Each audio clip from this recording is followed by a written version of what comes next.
ஒரு அழகிய தோட்டத்தை உருவாக்கி பணியின் நிமித்தம் வெளியூரில் இருப்பதால் அதை ஒருவர் பராமரிக்க நம்பிக்கையோடு கொடுத்துவிட்டு சென்று மறுபடியும் அதை பெற்றுக்கொள்ள வரும்போது அவர் நம்மிடம் தர மறுப்பது மட்டுமல்ல, நம்மையே அழிக்க நினைத்தால்? கல்யாண வீட்டிற்கு நாம் அழைத்த ஒருவரும் வராவிட்டால் எப்படி இருக்கும்? இந்த இரண்டு காரியங்களிலும் ஒரு பொதுவான காரியம் இருக்கிறது. அது என்ன என்று பார்ப்போம் வாருங்கள்.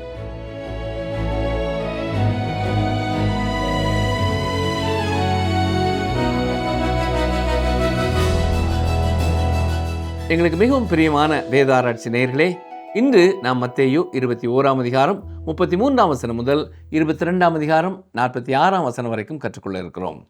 முதலாவது திராட்சை தோட்டக்காரரின் ஓமையை குறித்து கற்றுக்கொள்ள இருக்கிறோம். இந்த ஓமையிலே வீட்டு எஜமான் பிதாவாகிய தேவனை குறிக்கிறார். குமாரன் கர்த்தராகிய இயேசு கிறிஸ்து ஆவார்.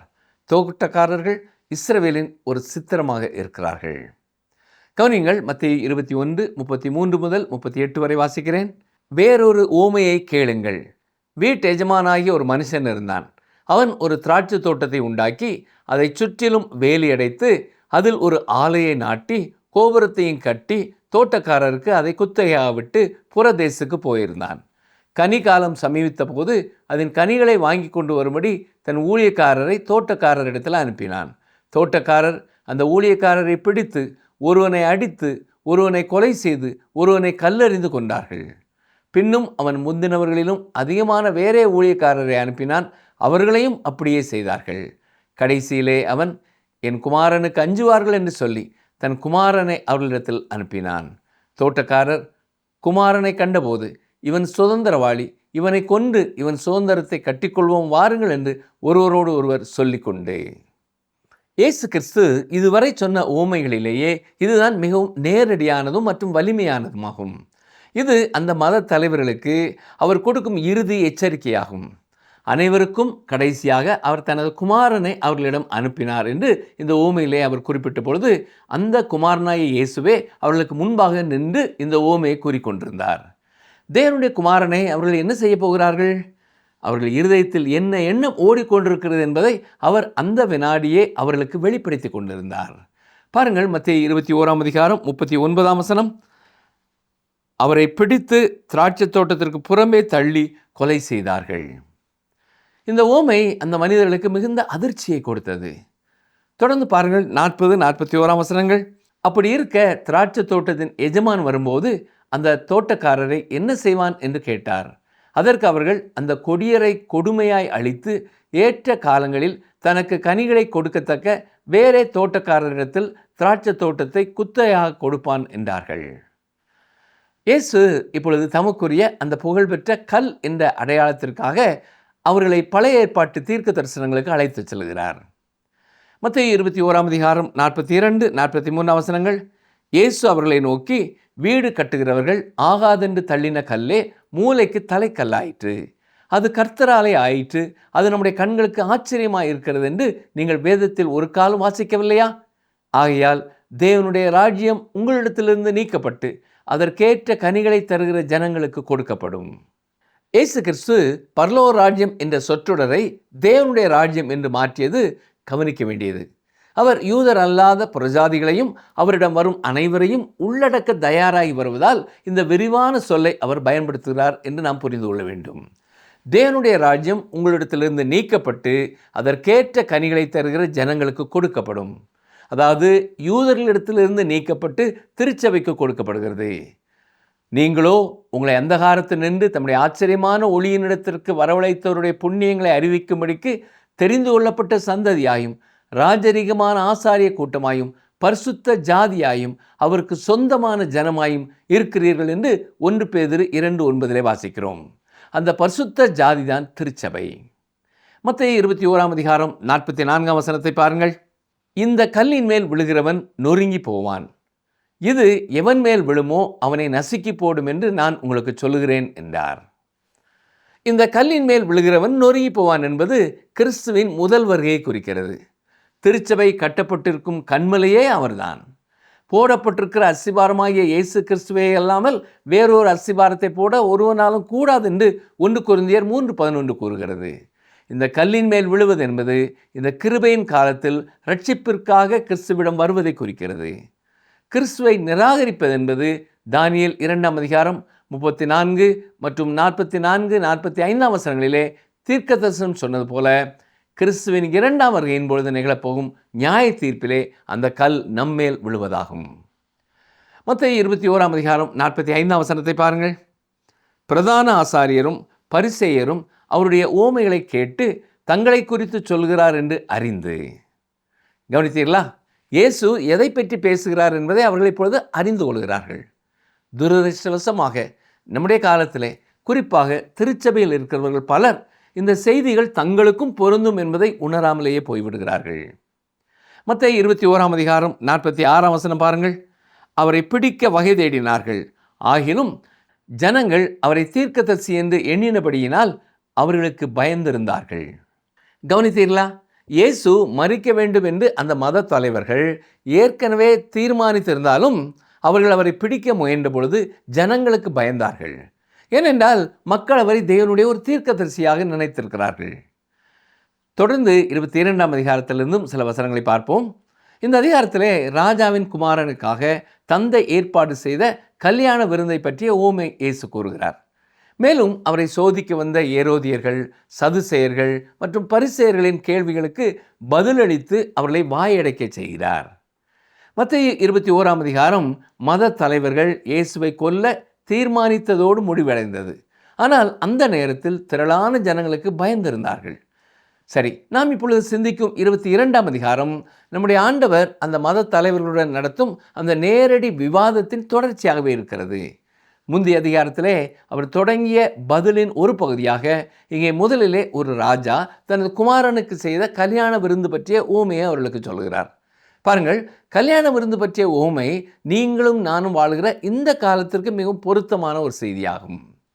மத்தேயு 22 வசனம், இயேசு மறுபடியும் அவர்களோட ஊமைகளாய் பேசி சொன்னது என்னவென்றால். இங்கே மறுபடியும் என்ற வார்த்தையை கவனியுங்கள்.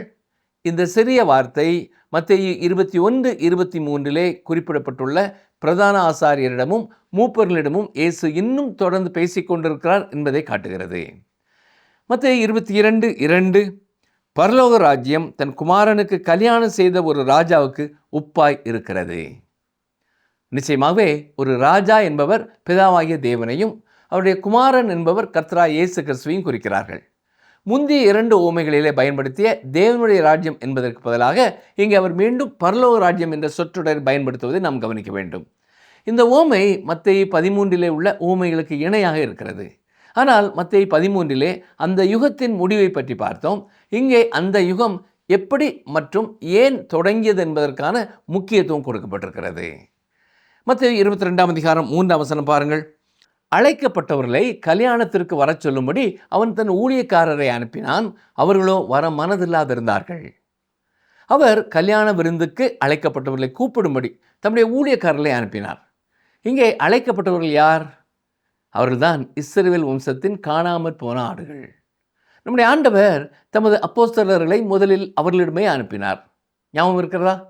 மேலும் பழைய ஏற்பாட்டு காலத்திலே தீர்க்கதரிசிகளே இந்த செய்தியை தாங்கி சென்ற தூதுவர்களாக இருந்தார்கள். தொடர்ந்து வாசிக்கிறேன். மத்தேயு 22:4 பாருங்கள்.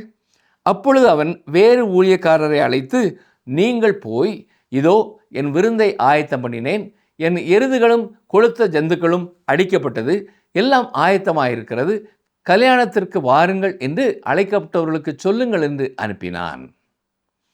அந்த அழைப்பிற்கான பதில் என்னவாக இருந்தது? வசனம் 5-6, அழைக்கப்பட்டவர்களோ அதை அசட்டை பண்ணி ஒருவன் தன் வயலுக்கும் ஒருவன் தன் வியாபாரத்துக்கும் போய்விட்டார்கள். மற்றவர்கள் அவன் ஊழியக்காரரை பிடித்து அவமானப்படுத்தி கொலை செய்தார்கள். இது தேவனுடைய அழைப்பை இஸ்ரவேல் ஜனங்கள் நிராகரித்ததை குறிக்கிறது. அவர்கள் தேவனுடைய தூதுவர்களையும் இறுதியாக கர்த்தராகிய இயேசு கிறிஸ்துவையுமே கொலை செய்தார்கள். மத்தேயு 22 வசனம் பாருங்கள். ராஜா அதை கேள்விப்பட்டு கோபமடைந்து தன் சேனைகளை அனுப்பி அந்த கொலைபாதகரை அழித்து அவர்கள் பட்டணத்தையும் சுட்டெரித்தான்.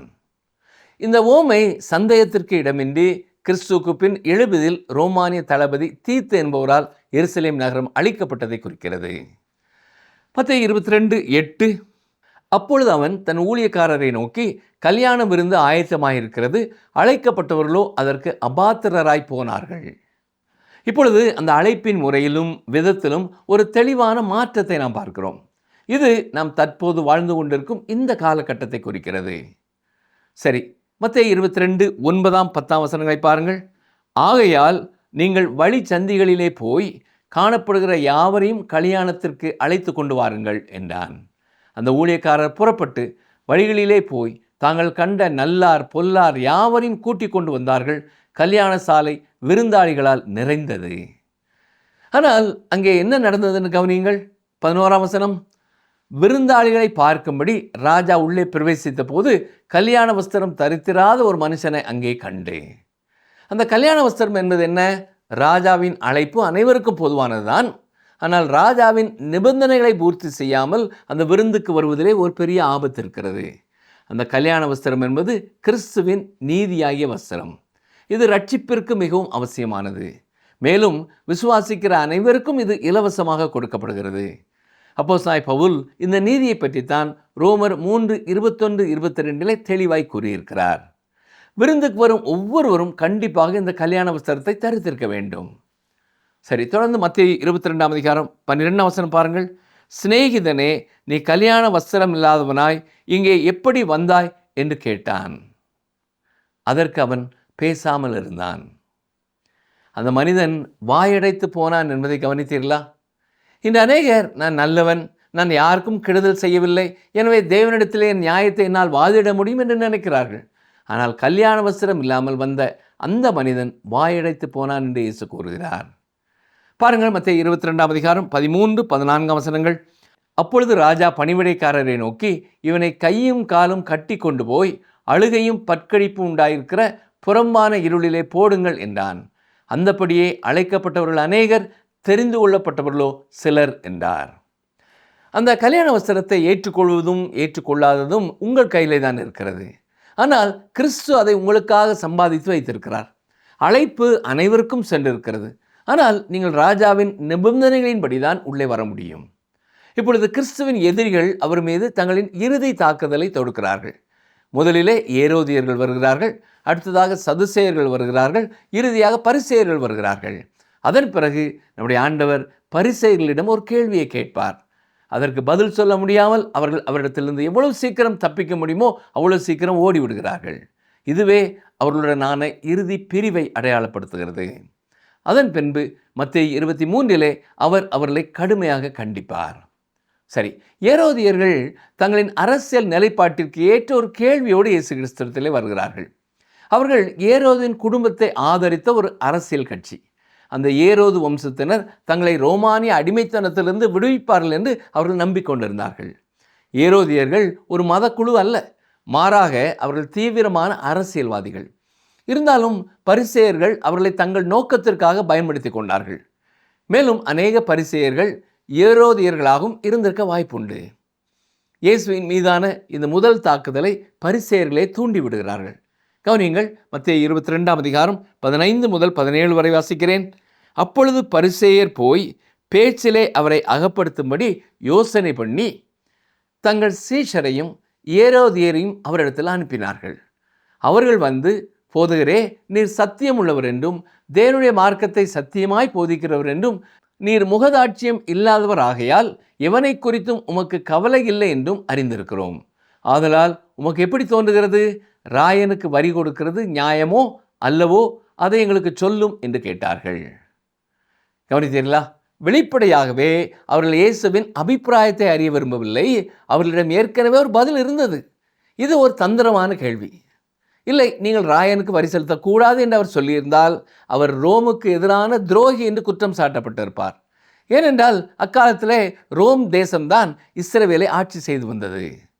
ஒருவேளை அவர் ஆமாம், நீங்கள் ராயனுக்கு வரி செலுத்த வேண்டும் என்று சொல்லியிருந்தார், அவர் உண்மையான மேசியாவாக இருக்க முடியாது. ஏனென்றால் மேசியா யூதர்களை அந்நிய ஆட்சியிலிருந்து விடுவிப்பார் என்றுதான் மக்கள் நம்பினார்கள். அவர் எதை சொன்னாலும் மாட்டிக்கொள்வார் என்று அவர்கள் நினைத்தார்கள். பாருங்கள், மத்தேயு 22 18 வசனம். இயேசு அவர்கள் துர்க்குணத்தை அறிந்து, மாயக்காரரே, நீங்கள் என்னை ஏன் சோதிக்கிறீர்கள்?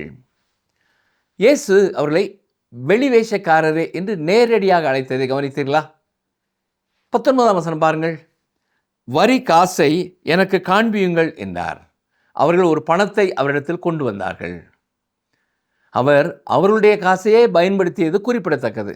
அவர் ஏன் தம்முடைய சொந்த காசை பயன்படுத்தவில்லை? அவரிடம் சொந்தமாக காசு எதுவும் இல்லாததான் அதற்கு காரணம் என்று நான் நினைக்கிறேன். மத்தேயு 22:20 பாருங்கள். அப்பொழுது அவர், இந்த சொரூபமும் மேலெழுத்தும் யாருடையது என்று கேட்டார். அவர்கள் ரோமானிய அரசாங்கத்தின் அங்கீகரிக்கப்பட்ட நாணயத்தை பயன்படுத்தி கொண்டிருந்தார்கள். அங்கே அது ஒரு ரோமானிய காசாக இருந்தது. மத்தேயு 22:21 பாருங்கள். ராயனுடையது என்றார்கள். அதற்கு அவர், அப்படியானால் ராயனுடையதை ராயனுக்கும் தேவனுடையதை தேவனுக்கும் செலுத்துங்கள் என்றார். கவனித்தீர்களா? இது ஒரு வியக்கத்தக்க பதில். ஏனென்றால் இது அவர்களின் கேள்விக்கு பதிலளிப்பதோடு மட்டும் நின்று விடவில்லை. இயேசு நிச்சயமாக அதை செய்தார். கூடுதலாக அவர்கள் ராயனுக்கு செய்ய வேண்டிய சில கடமைகளும் உள்ளன என்பதையும் அவர் சுட்டி காட்டுகிறார். அவர்கள் ராயனுடைய காசுகளை பயன்படுத்தினார்கள். ரோமானியர்கள் அமைத்த சாலைகளிலே நடந்தார்கள். மேலும் ரோம் அவர்களுக்கு ஒரு அளவிலான அமைதியையும் பாதுகாப்பையும் கொடுத்திருந்தது. எனவே அவர்கள் ரோமருக்கு கடமைப்பட்டிருந்தார்கள். ஆகையால் ராயனுடையதை ராயனுக்கு கொடுங்கள். ஆனால் அங்கே மற்றொரு பதிலும் இருக்கிறது. தேவனுடையதை தேவனுக்கும் கொடுங்கள். பாருங்கள், மத்தேயு 22:22 அவர்கள் அதை கேட்டு ஆச்சரியப்பட்டு அவரை விட்டு போய்விட்டார்கள். ஆண்டவராகிய இயேசு கிறிஸ்து அவர்களின் பொறியிலே விழவில்லை என்பதை இது வெளிப்படுத்துகிறது. அவர்கள் ராயனுக்கு செய்ய வேண்டிய கடமைகள் சில இருந்த போதிலும் அது தேவனுக்கு முன்பாக அவர்களுக்கு இருந்த பொறுப்பை நீக்கிவிடவில்லை. ஏரோதியர்கள் அவரை விட்டு சென்றார்கள். இப்பொழுது சதுசேயர்கள் தங்கள் முறைக்காக வருகிறார்கள். அவர்களும் அவரை பொறியிலே சிக்க வைக்கத்தான் முயற்சி செய்கிறார்கள். வசனங்கள் 23 முதல் 28 வரை வாசிக்கிறேன், கவனியுங்கள். உயிர்த்தெழுதல் இல்லை என்று சாதிக்கிற சதுசேயர் அன்றைய தினம் அவரிடத்தில் வந்து, போதகரே, ஒருவன் சந்தானம் இல்லாமல் இறந்து போனால் அவனுடைய சகோதரன் அவன் மனைவியை விவாகம் பண்ணி தன் சகோதரனுக்கு சந்தானம் உண்டாக்க வேண்டும் என்று மோசே சொன்னாரே. எங்களுக்குள்ளே சகோதரர் 7 பேர் இருந்தார்கள். மூத்தவன் விவாகம் பண்ணி மரித்து சந்தானம் இல்லாதனால் தன் மனைவியை தன் சகோதரனுக்கு விட்டுவிட்டு போனான். அப்படியே 2ஆம் 3ஆம் சகோதரன் முதல் 7ஆம் சகோதரன் வரைக்கும் செய்தார்கள். எல்லாருக்கு பின்பு அந்த ஸ்திரீயும் இறந்து போனாள். ஆகையால் உயிர்த்தெழுதலில் அவ்7 பேரில் எவனுக்கு அவள் மனைவியாயிருப்பாள்? அவர்கள் எல்லாரும் அவளை விவாகம் பண்ணி இருந்தார்களே என்று கேட்டார்கள். சதுசேயர்கள் உயிர்த்தெழுதலை நம்புகிறதில்லை. அவர்கள் ஆண்டவரை பொறியில் சிக்க வைப்பதற்காக ஒரு வேடிக்கையான உதாரணத்தை பயன்படுத்தினார்கள். 7 சகோதரர்களை தனது கணவர்களாக கொண்டிருந்த ஒரு பெண்ணை கற்பனை செய்து பாருங்கள். அவள் யாருக்கு மனைவியாக இருப்பாள்? இதுதான் அவர்கள் கேள்வி. இப்பொழுது சதுசேயர்கள் 2 விஷயங்களிலே தவறு செய்தார்கள். ஆண்டவர் அதை அவர்களின் கவனத்திற்கு கொண்டு வருகிறார். பாருங்கள், மத்தேயு 22:29 இயேசு அவர்களுக்கு பிரதியுத்தரமாக, நீங்கள் வேத வாக்கியங்களையும் தேவனுடைய வல்லமையையும் அறியாமல் தப்பான எண்ணம் கொள்ளுகிறீர்கள். சதுசேயர்கள் 2 தளங்களிலே அறியாமையில் இருந்தார்கள். ஒன்று, வேத வாக்கியங்களை அறியாததும், இரண்டாவதாக தேவனுடைய வல்லமையை அறியாததுமே. இவ்வளவு வேடிக்கையான உதாரணத்தை அவர்கள் கொண்டு வர காரணமாயிருந்தது. இதற்கான விளக்கம் மிகவும் எளிமையானது. பாருங்கள், மத்தேயு 22:30 உயிர்த்தெழுதலில் கொள்வனையும் கொடுப்பனையும் இல்லை. அவர்கள் பரலோகத்திலே தேவதூதரை போல் இருப்பார்கள். நாம் பரலோகத்தில் தூதர்களாக மாறிவிடுவோம் என்று அவர் சொல்லவில்லை. நாமும் அங்கே தூதர்களாக இருக்கப் போவதில்லை. ஆனால் அங்கே நமக்கு திருமணம் இருக்காது என்ற விஷயத்திலே மட்டும் நாம் தூதர்களைப் போல இருப்போம்.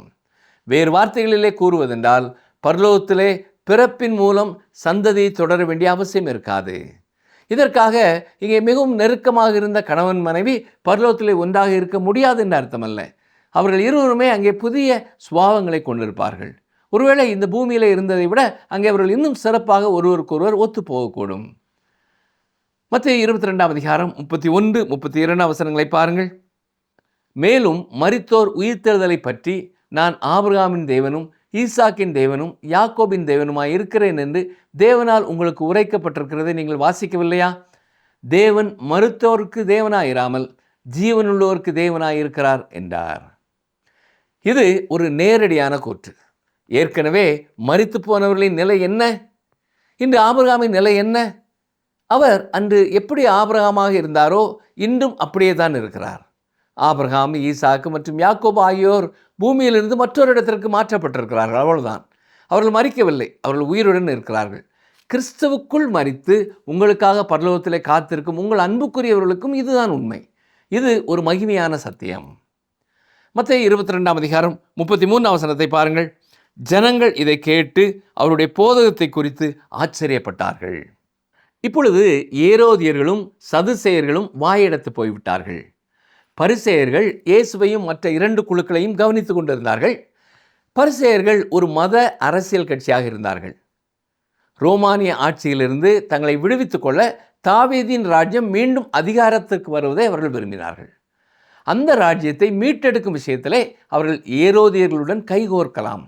ஆனால் ஒரு மத குழுவாக அவர்கள் சதுசேயர்களை எதிர்த்தார்கள். இன்றைய திருச்சபையின் பழமைவாத பிரிவினரோடு பரிசேயர்களையும் தாராளவாத பிரிவினரோடு சதுசேயர்களையும் நாம் ஒப்பிடலாம். மற்ற 2 குழுக்களைப் போலவே பரிசேயர்களும் ஆண்டவரை பொறியில் சிக்க வைக்க துடித்தார்கள். அதற்காக அவர்களின் பிரதிநிதியான ஒரு நியாய சாஸ்திரி ஒரு சுவாரஸ்யமான கேள்வியை முன்வைக்கிறார். பாருங்கள், மத்தேயு 22ஆம் அதிகாரம் 34ஆம் வசனம். அவர் சதுசேயரை வாயடைத்தார் என்று பரிசேயர் கேள்விப்பட்டு அவரிடத்தில் கூடி வந்தார்கள். அவர்களில் நியாய சாஸ்திரி ஒருவன் அவரை சோதிக்கும்படி.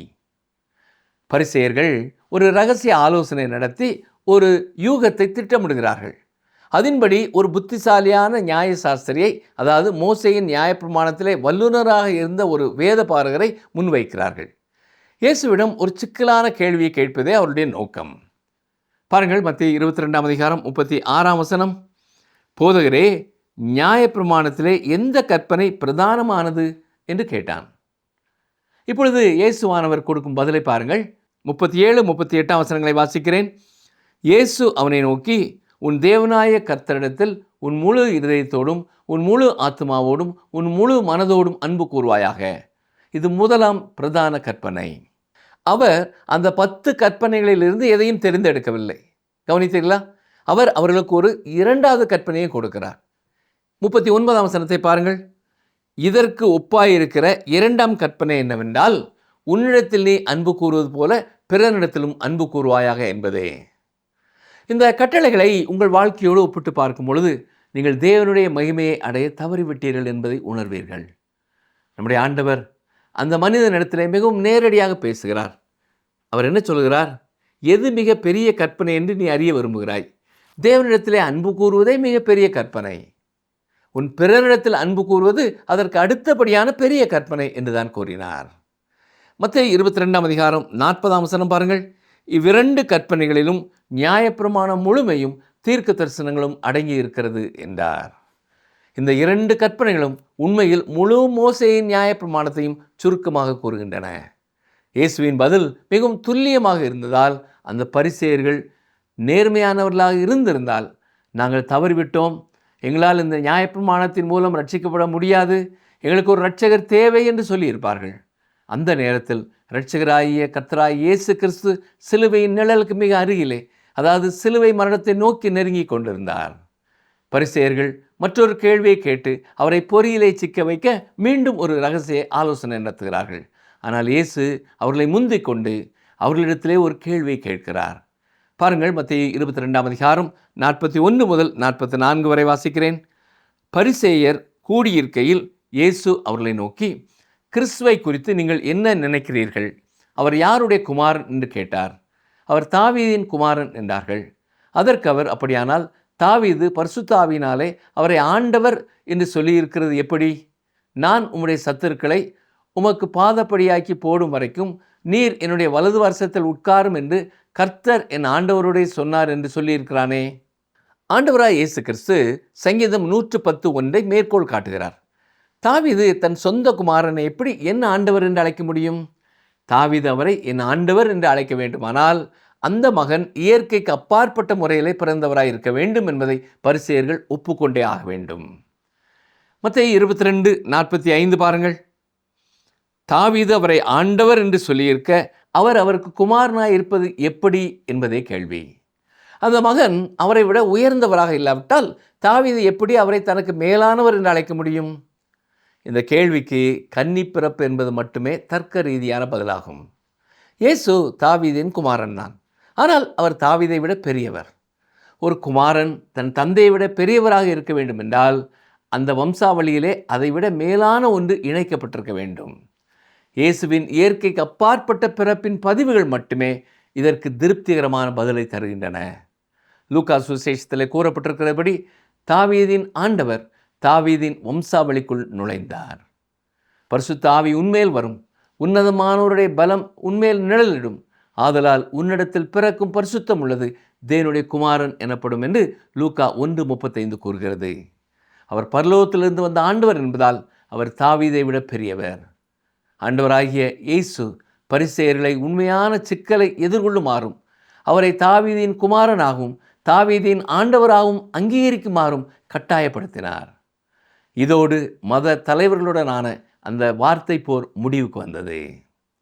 மத்தேயு 22:46 பாருங்கள். அதற்கு மாறு உத்தரமாக ஒருவனும் அவருக்கு ஒரு வார்த்தையும் சொல்லக்கூடாது இருந்தது.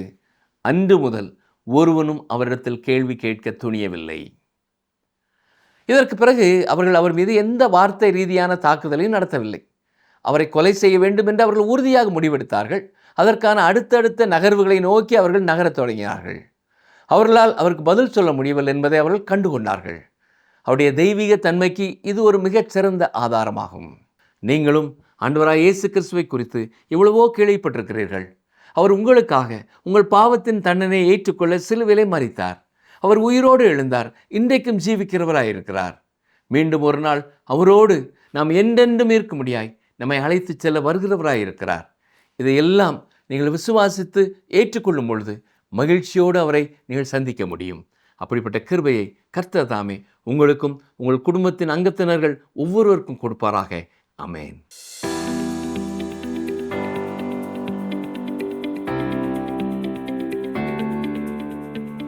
தேவன் யாருக்கு தேவனாய் இருக்கிறார்? தேவன் யாருக்கு தேவனாய் இருக்கிறார்? ஆப்ஷன் ஏ பாவிகளுக்கு, ஆப்ஷன் பி உலக மக்கள் அனைவருக்கும், ஆப்ஷன் சி ஜீவனுள்ளோருக்கு.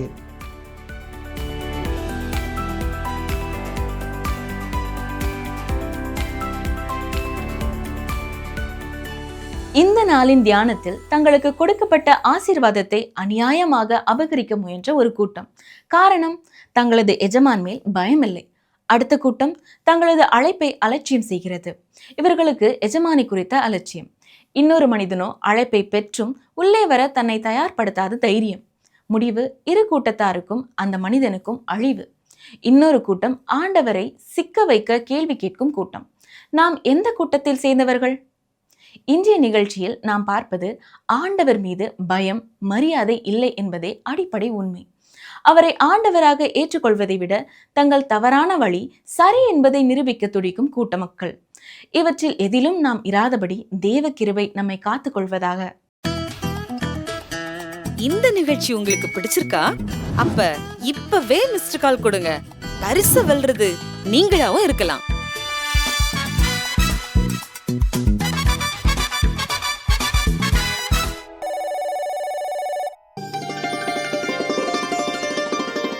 கர்த்தர் உங்களுக்காக யுத்தம் பண்ணுவார், நீங்கள் சும்மா இருப்பீர்கள். யாத்திராகமம் 14:14.